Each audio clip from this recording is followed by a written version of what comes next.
Declare করে দিল south Africa, আর মাত্র 33টা রান বাকি ছিল।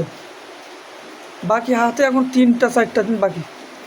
100% এমনিতে জিতে যেত সাউথ আফ্রিকা। ডিক্লেয়ার করে দিল সাউথ আফ্রিকা, এবং উইন বোল্ডার সে 400 রান করতে পারলো না। আমি এর আগে পোস্ট করছি যে 100% করবে। আমি আমি অবাক হয়ে গেছি, এ কি, এগুলো কীভাবে সম্ভব? সাউথ আফ্রিকা ডিক্লেয়ার করে দিল ম্যাচ। এর মতো দুঃখজনক ঘটনা আমার ইতিহাসে, ক্রিকেট ইতিহাসে কোনো সময় দেখিনি। সম্পূর্ণভাবে এটা একটা বোকামি ছাড়া কিছু না। একটা রেকর্ড একটা সাউথ আফ্রিকার প্লেয়ার করলে সাউথ আফ্রিকার নামটা সারা বিশ্ব জানতো, সেইটা না করে সাউথ আফ্রিকা ডিক্লেয়ার করে দিল। আমি অবাক হয়ে গেলাম, এটা কী করলো সাউথ আফ্রিকা?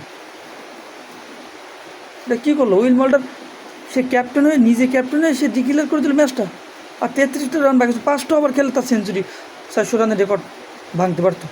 হয়তো কিনা সেটা কপালের বিষয়, কিন্তু তার 95% চান্স ছিল ব্রেন লারার রেকর্ডটা ভাঙতে। এর মতো দুঃখজনক ঘটনা পৃথিবীতে আমার ক্রিকেট ইতিহাসে কোনো সময় দেখি। এর মতো দুঃখজনক ঘটনা আনবিলিভেবল। এটা মানতে পারলাম না আমি। এগুলো ক্রিকেটের খাতায় পড়ে না।